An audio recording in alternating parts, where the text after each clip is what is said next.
Hello everyone, and welcome to another Curated Commander First Impressions, the series where I give my mostly blind reaction to upcoming Commander Precons. My name is Grazzet, and as usual, we have my co-host Kaprak joining us to provide the contents of the Precon to me, as well as to weigh in with his opinions as well. So Kaprak, we finally reached the end of the Bloomburrow Precons. How are you holding up tackling all of these back-to-back? Yeah, pretty well enough. Wizards isn't giving us 5 commander decks per set, so we got this. Don't give them any ideas, please. Please do not give them any ideas. A man can dream. No, that's a nightmare. But what are we looking at today? Today we've got Squirreled Away, which, I'm going to be honest, I think you're going to figure out what the theme of this deck is real fast, so I'm quickly going to send you the box art. Horde tokens, squirrels. No, I mean, you can't really say this is false advertising now, is it? It's Golgari squirrels. Yep. Now, knowing what we know about the main set, and that squirrels have a semi-graveyard, semi-food, semi-counters sub-theme, okay, yeah, this is all going to track. Yeah, I'm expecting just mostly a tribal deck, and maybe having some of the mechanics that you just mentioned here sprinkled in. Squirrels have a surprising amount of support. Thank you, Mark. But yeah, no, it's probably going to be a heavy token build, squirrel typal deck, doing things that people have had their squirrels deck doing for years that might also accidentally have an infinite combo in it. Yeah, I mean, we've seen this particular color combination in Chatterfang, right? He does this, he's squirrels, he's tokens, and he does the whole package. So this is just going to be another flavor of that, I would imagine. I just want to see it do enough to distinguish itself from existing Chatterfang decks. Well, let's just get right into it. Well, right off the bat, let's look at the face commander for the deck, Hazel of the Rot Bloom. For 2 in Golgari, you get a legendary squirrel druid that is a 3/5 that you can tap, pay 2 life, and tap X untapped tokens you control to add X mana in any combination of colors, and at the beginning of your end step, create a token that is a copy of target token you control. If that token is a squirrel, instead create 2 tokens that are copies of it. Okay, so 4 mana, we're getting a 3/5, so sure, that tracks as far as stats and cost, and potentially a boatload of ramp if we're able to get a bunch of tokens into play. And guess what she does? Yeah, she gets more tokens into play. Now, to be fair, she doesn't create tokens on her own, so we do need an outside source of tokens in order to get her online. Yes. You need a single squirrel. Yeah, but it doesn't have to be squirrels. Squirrels are better with her, but food works here, treasures works here, both of which these colors have access to. Blood, if you want to get a little bit crazy with the token types. Yeah, being able to turn said tokens into ramp is pretty good. Yes, and it's worth mentioning that that is not a tap ability for the other tokens. Like, it still taps them, but you can tap creatures that came into the battlefield this turn. Yeah, so if you create squirrels, they're not affected by summoning sickness for the purpose of being tapped for mana. Yes. Now, Hazel does need to tap in order to use this effect, which means it's less versatile than just passively turning all of these into sources of mana, so you are restricted to the phase in which you tap her to use them, but again, that's a small price to pay for potentially giving yourself upwards of 10, 20, potentially, mana to spend as you see fit. Yes, and in the worlds where we're starting to make token copies of actual cards, like as compared to just, as you said, blood or treasure or food or squirrels, the fact that she can start ballooning out your token copies of whatever you've got is really cool. Giant Ataphage. Not everything is giant Ataphage, Grazzet. But it is a very good card to make copies of. I mean, maybe it's a bit too much of a top end for what this deck probably wants to do. It wants to go wide, just get quantity over quality, but yeah, I think it's worth mentioning at least. What if you made giant Ataphage a squirrel? I don't think that's possible in these colors. Why wouldn't it be? What does it?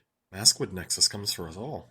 Oh, not Maskwood Nexus. Okay, that's cheating. Is it? No, we're in Golgari, but all things considered, pretty good out of the box. Any commander that does something that's a core piece of the game is going to be good, and Hazel provides a lot of ramp, and tacking on a little bit of token creation to that is not going to hurt. Well, to look at the other side of the coin in this deck, the other new commander, we have the Odd Acorn Gang. For 3 in Golgari, you get a 5/5 legendary squirrel warrior with menace, trample, and reach that says squirrels you control have tap. Target squirrel gets +2/+2 and gains trample until end of turn. Activate only as a sorcery. And whenever 1 or more squirrels you control deal combat damage to a player, draw a card. Okay, 5 mana, 5/5. Pretty good stats. Menace, Trample, and Reach push it way over the top here. This has a lot of keywords. And then the rest is just squirrel tribal shenanigans. Yeah, this turns all your little 1/1 squirrels into +2/+2 to another one of your squirrels. Yeah. The fact that it is at sorcery speed is a little bit limiting because that means you really can't use this as a combat trick. Yes, because that would be terrifying. Would it, though?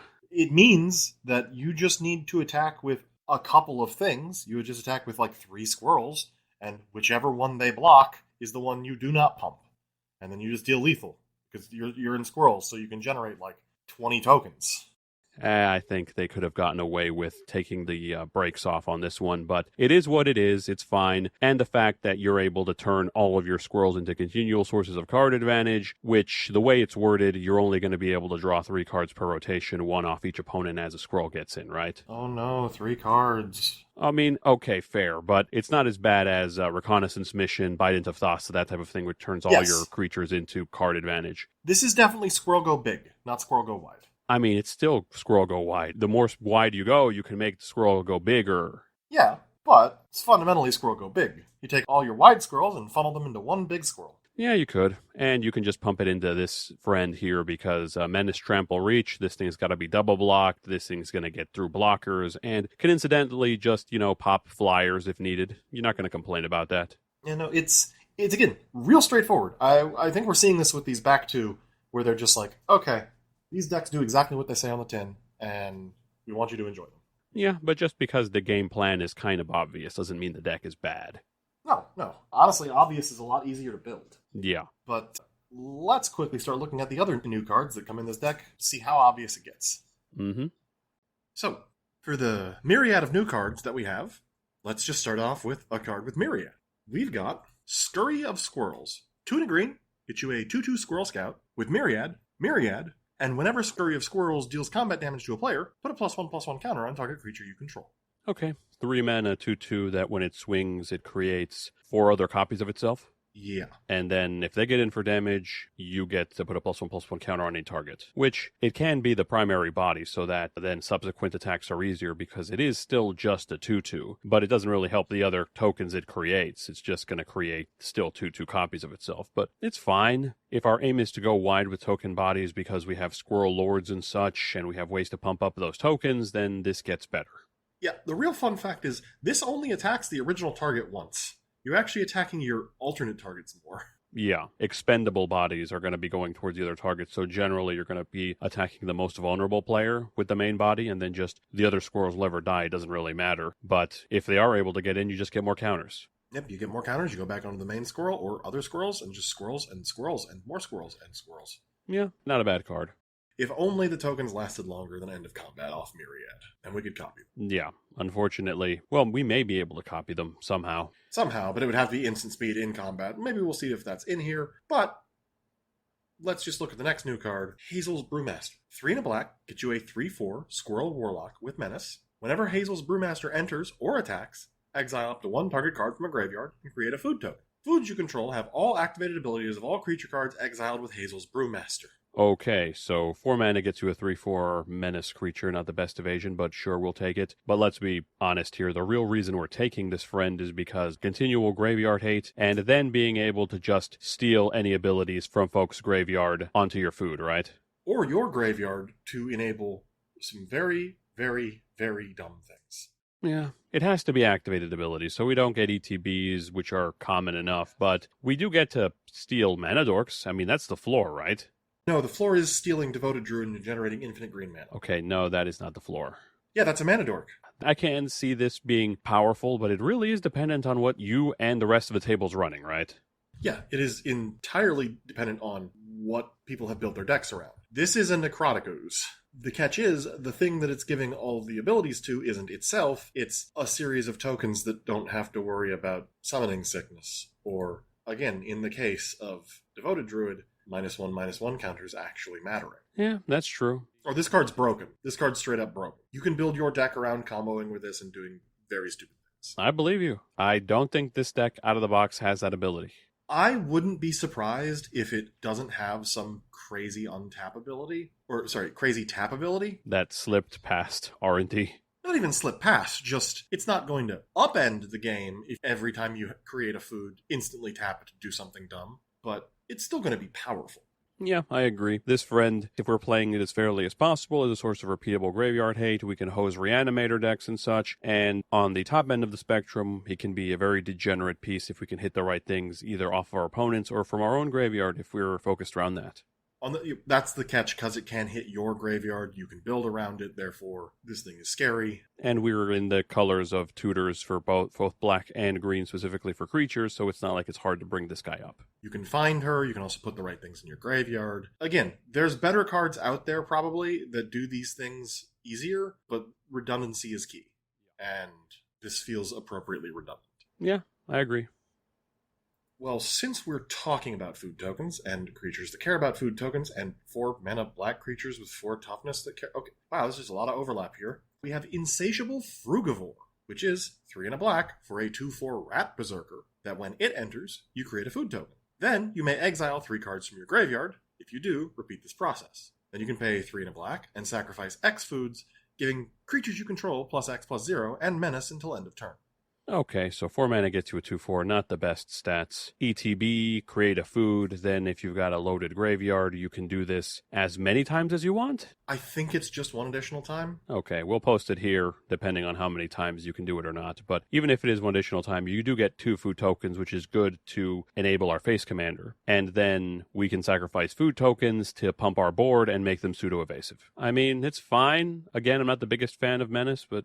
I did a quick search. We don't even need to post that here. Yeah, repeat this process includes the phrase repeat this process, allowing you to repeat the process. Okay, so if we've completely loaded up our bin, we can just flood the board with food tokens. So 4 or 5 food tokens is not out of the question, which means realistically we would potentially be able to pump our creatures by +X+0 and menace just under its own power. And that's not counting other outside sources of food token generation. And I will say, while you might not be the biggest fan of Menace, Menace on a very wide board adds up very quickly. There's a world where just going, I pay 4, sacrifice 0 foods, give my board Menace, might just be enough to end the game. That's true. The other thing about this friend is that it doesn't actually require us to tap the food, so we can tap it with the face commander for mana, and then use that mana to pay for this effect, and then we've completely used up the food here to pump up our board. Yes. So yeah, it's fine. It's fine. This is absolutely going to see play in so many food decks. Guillaume is salivating. Yeah, that's true. Guillaume is, again, the food king. I love Guillaume, what he can do with food. But outside of that, yeah, this seems kind of limited. It's not for this deck. Like, it'll be useful in this deck because you care about tokens and there's going to be some food generation. But, like, all of the Abzan and Golgari food decks out there just went, wow, what am I cutting? Yeah, most of them can do something with their graveyards, so yeah. It's actually getting to the point where those decks might be running out of slots. Yeah, it's a little bit tight depending on which deck you're looking at. But yeah, overall, looks like this guy fits in food, but not much else. Probably not even in this deck, but we'll just have to see how the rest of the deck shakes up. Well, going from one kind of artifact token to another, we have Moonstone Eulogist. 3 and 2 black gets you a 4/4 Bat Warlock with flying. It says whenever a creature an opponent controls dies, you create a blood token. Whenever you sacrifice an artifact, put a +1/+1 counter on Moonstone Eulogist, and you gain 1 life. 5 mana, 4/4 flyer, that's decent. On death trigger for your opponent's creatures dying, that's decent. Blood is not the best token to create, it's just a loot effect on a stick, but sometimes you could use the card selection and graveyard setup, and then being able to just break them for their own effect, and then he just gets bigger and gains you incidental life. So yeah, this is a good card.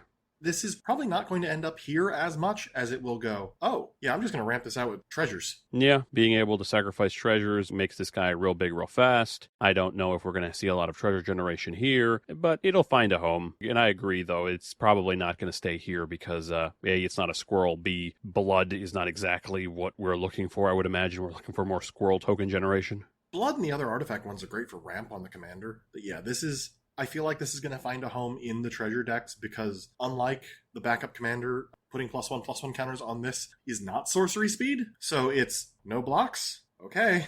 Yeah, break all your treasure, crack your clues, siphon your blood, do whatever you want, and then just dome somebody for a bunch. Yeah, it's a fundamentally straightforward card, and I like it. Don't know if I like it here, but I do like it. Yep, I agree. So enough creatures. On to, I think... It's been a bit. We've done a lot of decks. I think this might be the first sorcery, though. Like, the first sorcery in all the deck. No, there was the one red-white. But, there haven't been a lot of non-creature spells so far. Let's take a look at Rootcast Apprenticeship. 3 and a green, sorcery. You choose 3, and you can choose the same mode multiple times. Put 2+1/+1 counters on target creature. Create a token that's a copy of target token you control. Target player creates a 1/1 green squirrel creature token, and target opponent sacrifices a non-token artifact. Okay, so this is a 4-mana, create a token copy of a target token you control 3 times. No, this is also 6+1/+1 counters, or your opponent has to sacrifice 3 artifacts. Oh, that's 2 rocks and you're a Chroma's Memorial. Yeah, but let's be honest here. We're probably going to use it for that second ability. Probably, but I would never underestimate the first or the fourth. I mean, the +1/+1 counters is nice, right? You get to pump something. It's sorcery speed, so it's less good, but it's fine. You'll take it if you have to. The squirrel seems underwhelming. The squirrels is the escape valve. And then the fact that the last ability only affects 1 player and they get to choose is worse. Well, you can choose 3 different players to each sacrifice 1 artifact. Yeah, but they're going to sacrifice their worst artifacts. So let's be honest here. They're going to have some rocks to pitch. They're going to have some tokens to pitch. I'm not the biggest fan of those other modes. That second mode, though, is totally worth playing this. Just because, again, giant autophage. Just saying, being able to create 3 copies of that thing for 4 mana. There's other examples of this that you just have creatures that create token copies of themselves. You can spend 4 mana to make 3 treasures. I mean, if you want to stockpile mana, that may be viable. I wouldn't recommend it, but... Yes, but also, Mono Green Storm. All right, now you've lost your mind. It's already a deck. Ave the Ooze or whatever is Mono Green Storm. That doesn't mean it's good. So? Yeah, this is fine. This is fine for token creation purposes, and the rest are upside. It is a modular card that lets you pick and choose the best options. And hey, maybe they don't have a rock. Maybe they're in mono green, and they just have 1 really expensive rock that you want to get rid of for some reason. Yep, for some reason. 1 big 9-mana rock. Well, I meant like $50 as an expensive, not 9 mana as an expensive, but yes. It's fine. It's fine. I like it for the second ability. I can see the argument for the other modes. We do have a second sorcery, though this is what you expect when you hear black deck with a sorcery in it. It is Swarmyard Massacre.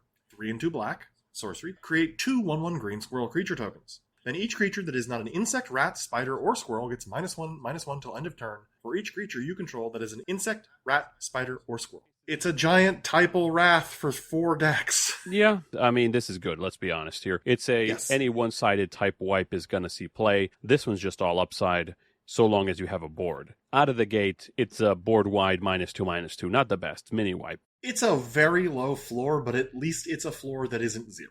Yeah, but the ceiling for this is -10, -10, -15, -15 easy. The ceiling for this is you just win the game. Not win. Wipe the board. Retake control of the board, certainly. And have all of your creatures left. Yeah, that's true. Somebody may not survive that turn. The fact that this is -1/-1 instead of damage or destruction makes this even better because, again, it bypasses common defenses like indestructible and regeneration, so... You said common and regeneration in the same sentence? Okay, common in our format. Asceticism exists. But yeah, overall, great card. Love to see it in tribal/typal decks just because multiple tribes are going to be able to use it. Like, it's 5 mana, that's prohibitive, you don't care. It doesn't kill any of your creatures. Yeah, and we're in Golgari. It's not like we don't have access to the best ramp in the game. But yeah, this is straight up going to slot into probably every rat deck, probably every spider deck, probably every squirrel deck. Who's running insects? Didn't Grist just get a commander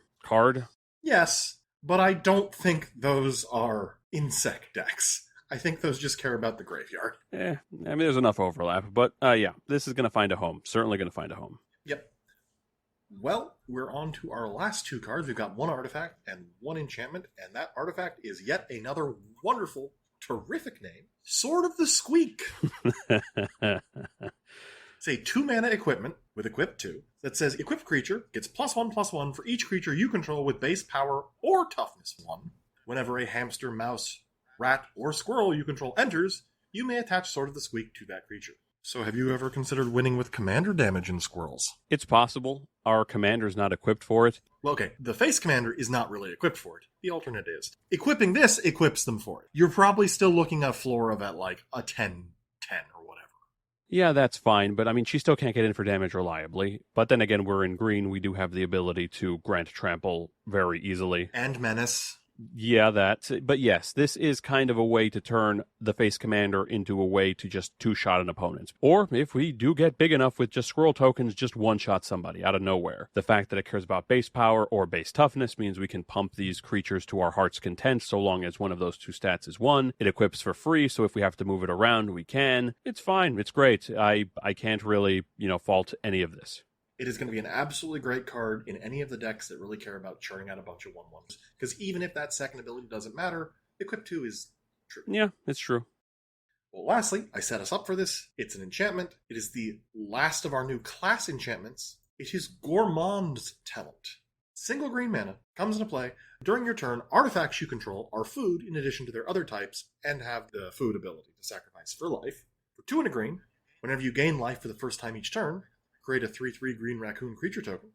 For 3 and a green, whenever you gain life the first time each turn, put a +1/+1 counter on each creature you control. This is a lot of food synergy. This is kind of crazy. No, it is not. It is not food synergy. This is life gain synergy. It is, but all those food decks can now benefit heavily from just generating incidental treasures or incidental blood or incidental clues.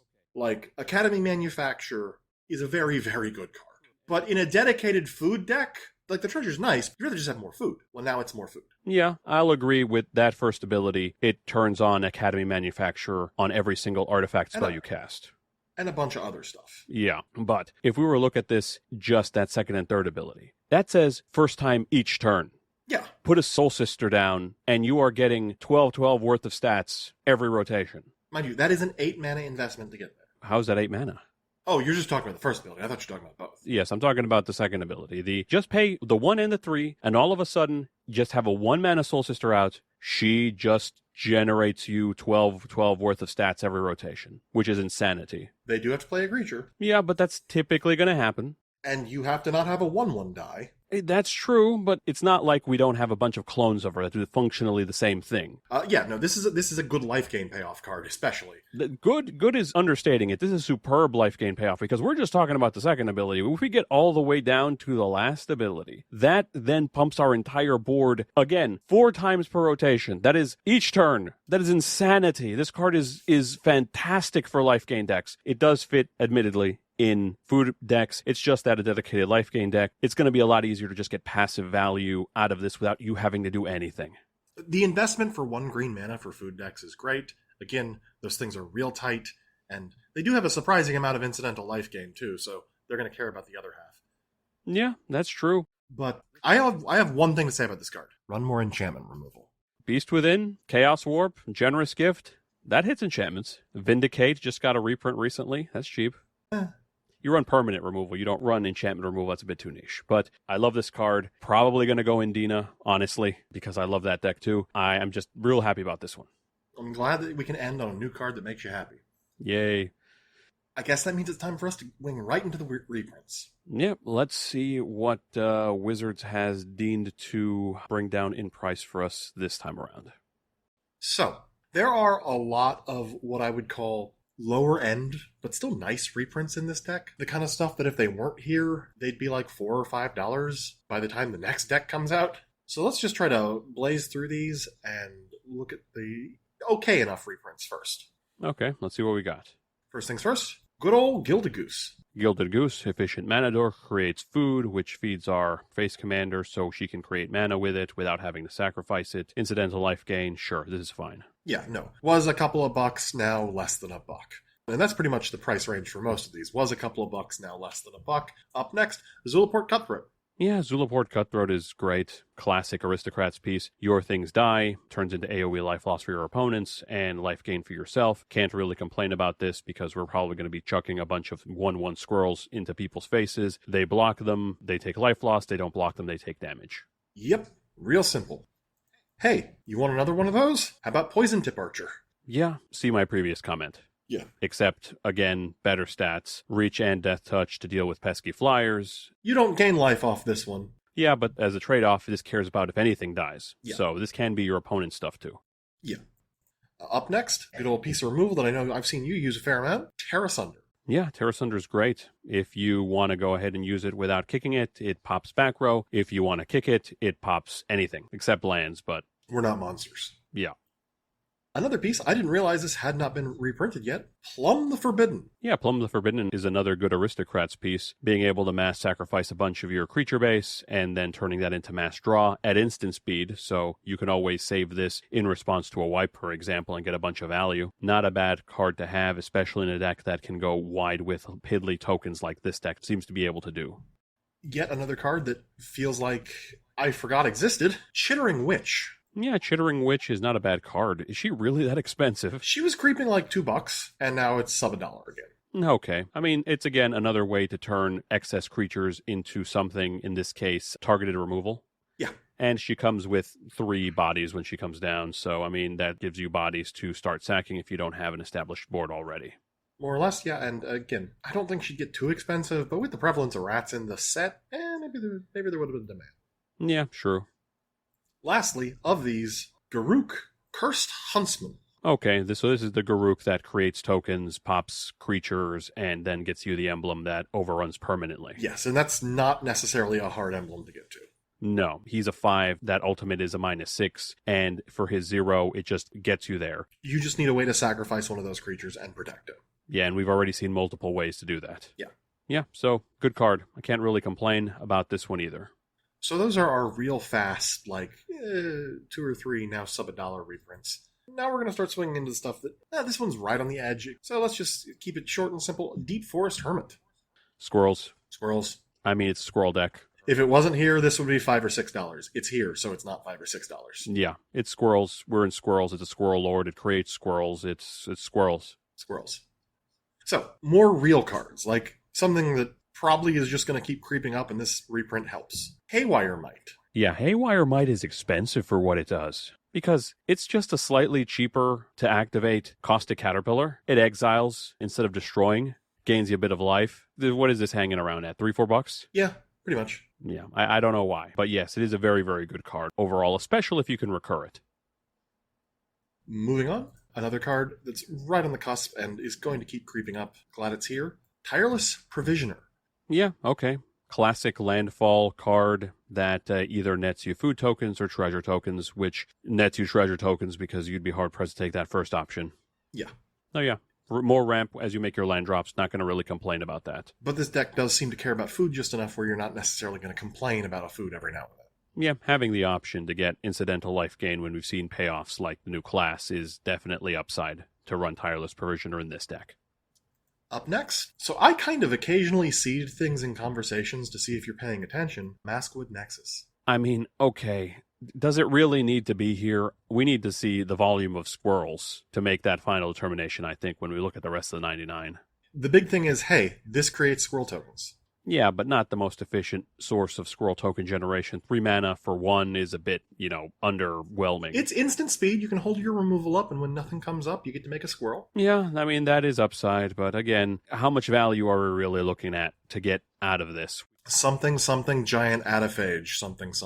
Okay, yes, that works for shenanigans, but again, we haven't seen a whole bunch of token multiplying effects outside of the modal one we saw. But yeah, overall, I can see why this would be in a tribal deck that doesn't necessarily have a critical mass of tribe/type members. Yeah, plus it's just nice to have it. It just got reprinted in the Modern Horizons 3 stuff, but still $5 now, less. Yeah, it's a good card to have. Yet another card that's always kind of expensive, and hopefully not for much longer. Beastmaster Ascension. Beastmaster's Ascension is a great finisher for decks that go wide, so if you have a board of 7+ squirrels, drop this, they swing in, it immediately comes online, and now those 1/1s are 6/6s. Yeah, given how wide this deck seems to want to go, this seems like it's going to explode. Yeah, this is going to get online as soon as it comes down if you've been able to do what the deck wants to do. Exactly. So, I assume you're sitting there going, so, how do we draw cards in this deck? Yeah, we have not seen any draw sources so far. What if I told you it was Skullclamp? I'd believe you. Well, there it is. Yeah, and Skull Clamp is a great reprint because this stupid thing has been around since Mirrodin and the price never goes down. How many of them are you sitting on? I mean, Skull Clamp? I mean, have one from the Mirrodin set and a couple of other from other sets, but not enough, evidently, because the price just keeps elevating. And for good reason. This turns every single one of your squirrels into a draw 2 for 1 mana, right? Yeah, it's under $5 now. Yeah, now. For now. Yeah, we'll have to keep an eye on that because if you want your Skull Clamp, I would advise that you buy it now. Yeah. But it's a great card, just because we're going to have lots of spare bodies, turn those bodies into card advantage. Really not going to complain about being able to reload your hands off of 1/1 tokens. Mm-hmm. Yeah, no, this is going to generate an infinite amount of tokens, and yes, it's 1 mana. Cool. 2 cards, please. Yeah. I think I might have put this one a little bit in too late, but it's still a card that's always going to be expensive. It's Academy Manufacture. Yeah, we make food. We make treasures. We don't make clues as far as I've seen so far, but it doesn't matter because we are going to make clues with this guy. It's a good card if we have any sort of tokens that fall within those clue, food, and treasure tokens. So yeah, we may as well run it. Or hear me out. What if you're running something that says all your clues and treasures are foods? I see what you're getting at. Yes, if you are running this with the class, then it is kind of sort of Magical Christmas Land, but yes, then it turns every single thing every single artifact in our deck into just 3 tokens on top of that. It's not even Magical Christmas Land. It's just 2 cards in the deck. Yeah, but you have to have them at the same time, and I haven't seen any tutors in here, so. Okay, fair enough. Moving on. I think you said something about wanting instant speed token generation at one point. Sure. I think you might have mentioned that earlier in the video. For the sake of setting you up, let's say I did. Let's say you did, and let's say I told you Second Harvest was in the deck. Yeah, okay, the Second Harvest. We're in tokens. I mean, what do you want from me? Double the tokens. Yeah, just double the tokens. Just double the amount of tokens you have in play. 7 giant adiphages. Yeah, it's a good card. If you were going wide enough, this just turns your wide deck into, with tokens specifically, into an even wider deck of tokens. Yeah, and this is the third, relevant reprint in, a real, readily available thing. So, sweet. Yeah, it's a good card to have. In this deck and other decks, token decks just want this card if they're in green. So they're not really going to complain about having another one in the wild here to make all those cheaper. Perfect. So earlier I asked you about card draw. Yes. Now, Skull Clamp's a good option because we have so many little things, but how would a squirrel draw cards? Getting in for damage. Yeah. Coming into play. That is exactly how a squirrel draws cards because we have Toski. Toski's a squirrel. We're going to go wide. Turns every single creature we have into a source of repeatable card advantage. And not the quote-unquote balanced 1 per player. No, this is straight up, you connect, you draw. Yeah. Yeah, we go wide. Things are going to get through. We're going to draw cards. This is also meaning Toski is starting to get into, genuine, where I'm going to say, cheap range. Well, Toski's been, I think, when I've been able to put it into decks, he's been hanging around $5. Yeah, it had already crept above $5, even though it got a Karlov Manor reprint that dropped it below 5. It was already back above 5, and that was earlier this year. Yeah, now it's available in a cheaper precon, so that's probably going to drop it. If I'm being optimistic, $350 for. It's currently sub 350. It's going to go back up, and it's probably going to end up at 5 in 3 months. Yeah. Now is the time to strike. Yeah, now's the time to buy if you want to put this squirrel in any green deck, and it'll go in most of them. So, yeah, if you want one, get it now. So, this deck has an alternate commander. It's Chatterfang, isn't it? It is absolutely 100% Chatterfang. Yeah, he is the OG Squirrel General, right? He is the guy who, when he came out in original Modern Horizons, people were losing their minds. 1, he's in Modern Horizons 2. All right, fair. 2, I think he is predated by some Silver Border Squirrel cards, but, Okay, despite my lies, this still is a very fantastic card. Yeah. 3 mana, 3/3, Forest Walk, get a bunch of squirrels equal to the amount of tokens you create. So at the end of the turn, you're going to create a copy of one of your squirrel tokens, but because it's a squirrel, you're going to make 2 squirrel tokens. Then Chatterfang is going to see you make 2 squirrel tokens and go, hey, what if it were 4? Yeah. That's how that works, I think. Again, this synergizes so well with the Face Commander. Synergizes so well with any sort of token generation, which this deck has a decent amount of. It would be a shame if he wasn't in the deck, and if he wasn't in it, I would be including him whatever his price would have been, which $7, $8? Yeah, ish. Also, hey, Second Harvest.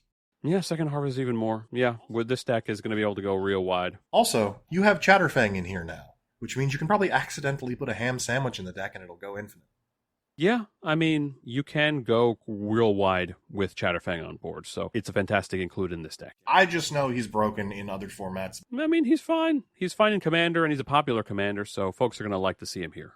So what if I told you the second most valuable reprint in this deck was a piece of removal? What removal are we talking about here? Removal that makes token copies of things, so you can create copies of those things. Okay.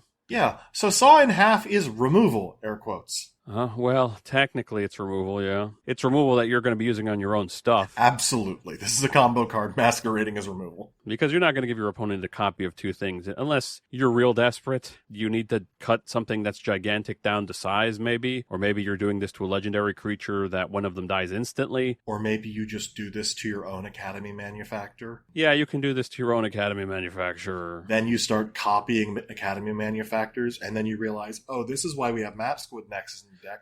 So my commander can make 2 Academy manufacturers, and then you create 1 food and break MTG on them. Yeah, this is a very good card for enabling yourself, no doubt. Yeah, it is removal when you need it, and something you hold up to accidentally break the game that you can cast at instant speed right before your turn.